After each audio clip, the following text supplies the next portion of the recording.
hunters have in store for her. A lot of pain for a long time. I don't doubt it. So, ready to lay your cards out on the table? No matter the game, there comes a point when all the players need to show their cards. I love that moment. But first, vodka.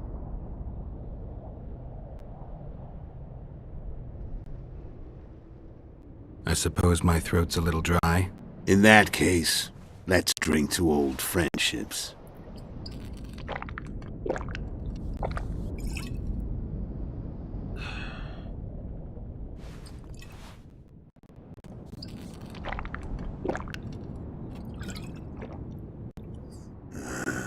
Recovered your memory yet? Not entirely. Remember how Yeah, I saved your life. Couldn't think of a nicer way to pay me back? Frankly, I couldn't. I mean, taking care of another man's woman, Yennefer. I can't fathom what you saw in her, but I suppose there's no accounting for taste. The winter solstice 1270. Midinvern, the night of magic. Letho wasn't lying, the hunt had stopped. At the Hanged Man's Tree, the spectral riders selected from among those they had taken. Yennefer was among them. A wraith cannot be killed, only driven away. Every witcher knows that. Yet the riders fell beneath the blows of our witcher's blades. Crimson blood flowed from under their dead men's armor. We could not kill them all. They were simply too many. A stalemate. He was different from all other elves. There was no shame in his gaze. He had never suffered persecution. He had endured no massacres. Humans had not taken him. Himself was not of this world. He was an invader. We struck a deal. My soul was that of Yennefer. He agreed without hesitation.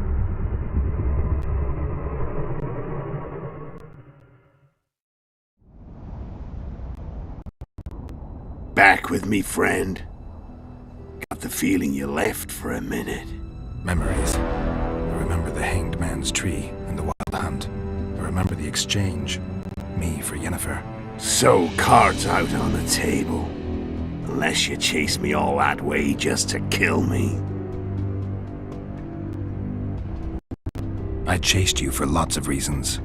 You owe me some explanations to start with. Let's say I do. Care to tell me what it was all about? Kill as many rulers as we could. Lay the blame on the sorceresses. Breed. Prepare the north. Soft net before the invasion. And you know what's incredible? We could not have imagined more fertile soil. No matter what the war's outcome, the northern monarchs will accuse one another. Pursue their God-given rights. Seek vengeance and be at each other's throats for years to come. The North resembles a whorehouse on fire, as your friend Dandelion would say.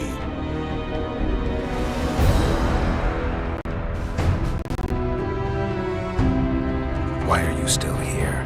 Why did you wait for me this time? I knew you wouldn't give up. I knew you'd pursue me. And I don't aim to hide anymore. Fact is, only you know the truth about me. Well, and a couple of folks whose word isn't worth spit anymore. I never saw you as a foe. I want to go my way. But if I have to fight you first, so be it. This story ends here and now. How did a witcher agree to kill humans at another human's bidding? At the Emperor's bidding, Geralt. And he's no ordinary human. The rulers of the North come up to about where his Pauline's end. Why? Simple. He promised to rebuild the School of the Viper, the Witcher's Order where I came to be. Witcher's schools in the South fell into ruin long ago, and Witchers themselves became internal exiles, banned from entering most cities. Besides Seret and Ox, I know of 2 other Witchers of the School of the Viper who should be alive and on the path. I don't know where they are. Haven't seen them for years. Now they can come out of hiding. They can come home. How did you know where to find the Wild Hunt? Every witcher who wears the viper around his neck knows the place. We had so many books and scrolls about the hunt that I used to think our school was founded for the very purpose of solving the riddle of the spectral riders. Know who they are? You know the true identities of the riders? From what I understand, they're some damn elven race. But they turned out to be a big ruse. The legendary omen of war proved to be a fairground attraction. No market square mage could possibly conjure up a cavalcade of wraiths speeding across the sky. Then there's the amnesia. No, there's something more, I assure you. Go ahead and enlighten me. I can tell you want to. There are a lot of legends and myths about it, but the Wild Hunt is a fact. I've fought and killed many of its wraiths. They were spectral emanations, avatars of real we ran into by the Hanged Man's tree. Are you telling me you were carried off by elves? Real material sons of bitches like the ordinary kind we deal with in this world? They may be ordinary in their world, but they're strangers in ours. The conjunction of spheres. Know the theory? Do you know how monsters appeared in our world? There's not a witcher who doesn't know that. So you know there are other spheres. The most powerful of our mages can open passages between these worlds, and they usually do that to summon the monsters we then have to hunt. The elves we saw come from another world, and they weren't summoned. They found the way on their own. It's not exactly easy, so they usually send their spectral emanations. They come in person on special missions. As they did for you and Yennefer. So, elves from another world and their trained wraiths. What did they want from you? I've got an idea, but that's not your concern. Tell me about Yennefer. What happened after I departed? She was feverish for several days, delirious, in agony. We thought that was it. She was on her way out. Somehow she recovered. But even then she was disoriented. Amnesia like you. What then? Well, the woman turned out to be quite a character. Throwing temper tantrums, trying to seduce orcs, trying to drive a wedge between us. After you so nobly sacrificed yourself, we thought it'd be dumb just to leave her somewhere. She wouldn't have survived more than a month. The whims and vigor of a duchess, but she was just a sorceress with no memory. We were in the heart of the Empire, and I'm sure in Nilfgaard, mages who behave like that either drop their bad habits quickly, or are drawn and quartered by horses in the middle of Victory Square. So I heard. So we set out, wandered through the provinces. Everywhere we went, she got in trouble and we pulled her out. And then one day they captured us. The Imperial Secret Police. Me, Ark, Sarah, and Yennefer. Imperial Secret Police? Mm-hmm. We were separated and they questioned us. Long and thoroughly. But it was uneventful. No violence. That's how I met Vatia de Rideau. And a couple of weeks later, the Emperor himself. Me. A simple witcher. What happened to Yennefer? I don't know. Never saw her again. The Emperor As for Yennefer, I had the feeling she was somehow important to Emir. As I see it, they learned of the lot from her. Those Imperial spooks have their ways. All I heard is that Vatir had his men watch Yennefer closely throughout the time she was at the palace. Then we went off to slay the kings of the north.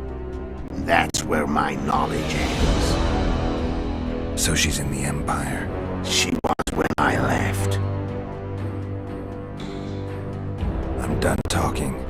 Let's finish this. Wanna fight? Any vodka left in that bottle? A swig apiece. Here.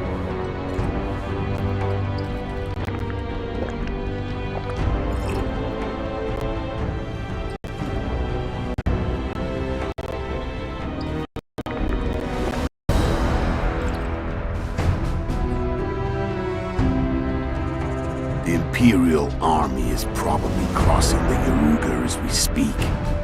Pure pandemonium will ensue. The North's finished. Time to go south, where the good life awaits. You're a fool, Letho. Both you and your Emperor are forgetting one thing. Misfortune brings people together. Very shortly, the North could be united like never before, thanks to you. But that's just not my concern anymore. I'm not your foe. I never was. Let me walk away and I will. You'll never see me again. Force me to fight, and this time I'll kill you. I've learned all I wanted to know.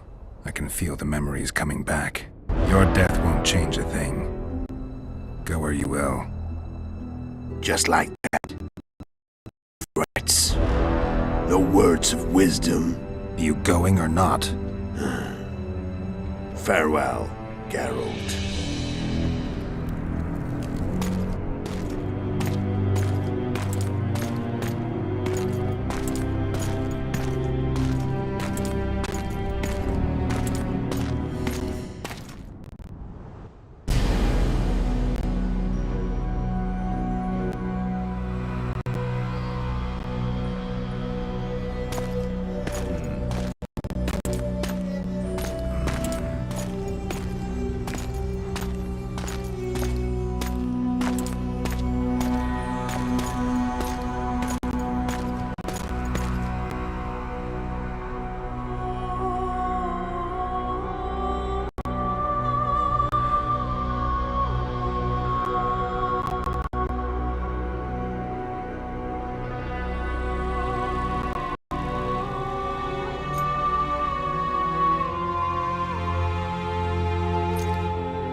The Witcher had traveled far and wide in search of the Kingslayers. In Flotsam, he slew Bernard Laredo, but few mourned for the Commandant. Flotsam remained Temerian, while command of the garrison and town went to a Vizima noble, a sworn enemy of Kedwin and an avid angler. To this day, folk gather round bonfires in Lobenden to hear of the Witcher's deeds. In Edirn, the Witcher witnessed Saskia the Dragon Slayer achieve a great victory. The Pontar Valley, previously Upper Edirn, became a promised land for outcasts who dared dream of freedom. Even sly old Zoltan Chive came to believe in this land of bliss. Yet dark times approached for the architects of the New Order.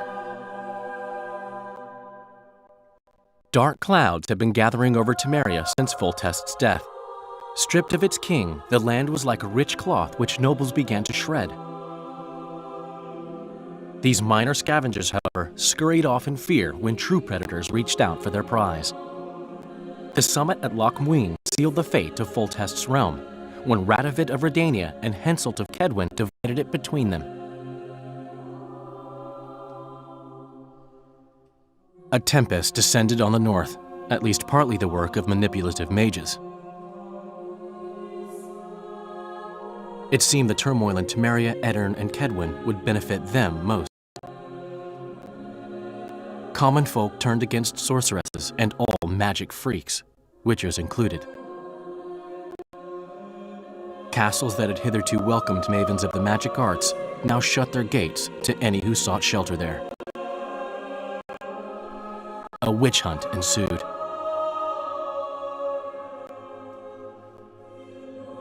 It was a time of great uncertainty, of rape accomplished by royalty. Yet as troubled as the days seemed, we, who had in some way shaped the world's fate, finally received some respite. Zoltan resumed the quest for his beloved's hand, and I laid my head in the laps of the muses. Who could have known this tempest which had ravaged the north was but a harbinger of darker days, and the preamble to an entirely new tale of Geralt of Rivia?